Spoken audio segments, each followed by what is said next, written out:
Only 600 examples were built, and what a morning it is here at P1, as we have the chance to immortalize this moment before each one of them is delivered to its new caretaker. Behind this door lies what some might argue is the greatest 911 of all time, and there's not one of them, there's four. Let me present to you the Holy Grail Quartet.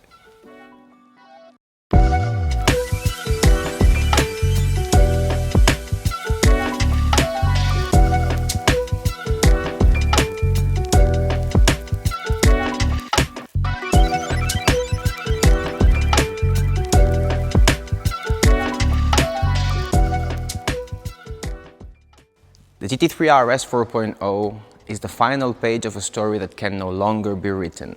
It's the last analog outcry before digital technology reshaped the world of driving. Let's throw in some facts. It's the last manual GT3 RS. 600 limited and numbered examples produced for the world. And let's stop here for a second. On 991, there were 4,000 RS Gen 1 produced. On 991 Gen 2, again over 4,000. And 15,000 992 GT3 RSs. So just think about the scarcity and how rare these cars are when you compare it to current GT3 RS production numbers. Porsche did put the 911 into a very strict diet program.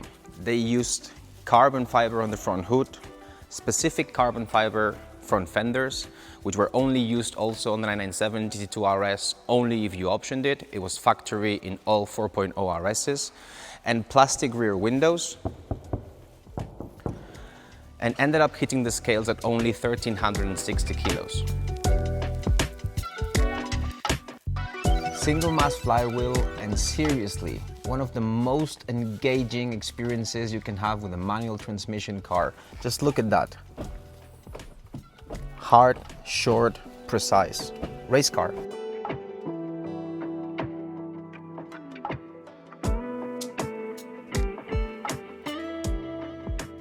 .500 horsepower coming from a 4-liter flat 6 normally aspirated engine. And to all of you car aficionados, these figures don't seem too different to the current figures that we've been getting from Weissach over the past 15 years. The new car has 525 horsepower coming from a similar 4-liter power plant. But here comes the story about this car. It's the last chapter of the legendary Mezger engine.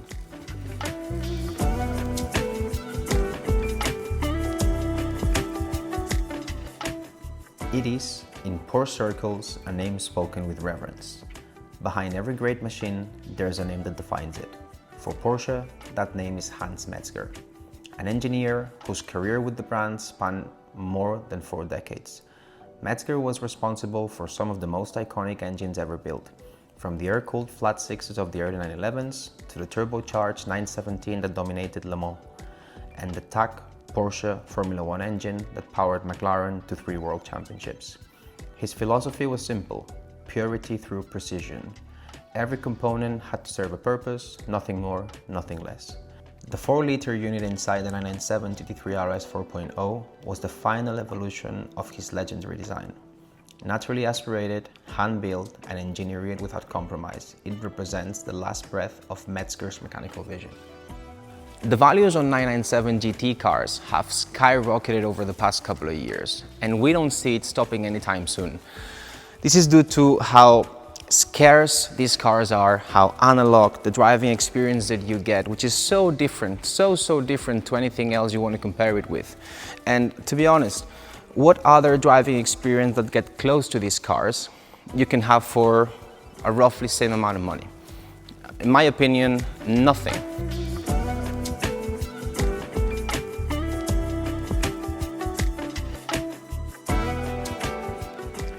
What makes a smart purchase on a 4.0 RS when you want to think about it on long-term value and an investment-grade example? So we have to know that out of the 600 cars produced, 443 were built in white, 131 were built in black, and 39 of them were graced with a paint-to-sample option. And there's a very wide price range between all of them. So black examples are more expensive than white examples, and of course paint to sample examples are way more expensive than white and black examples.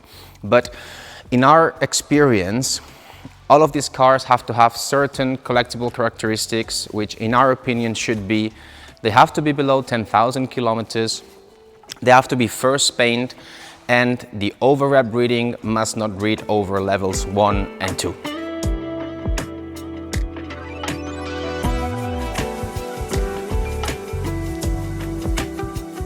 I hope you've liked and enjoyed the insights of the Holy Grail Quartet. Let us know in the comments which of these 4 examples would be the one you'd include in your garage.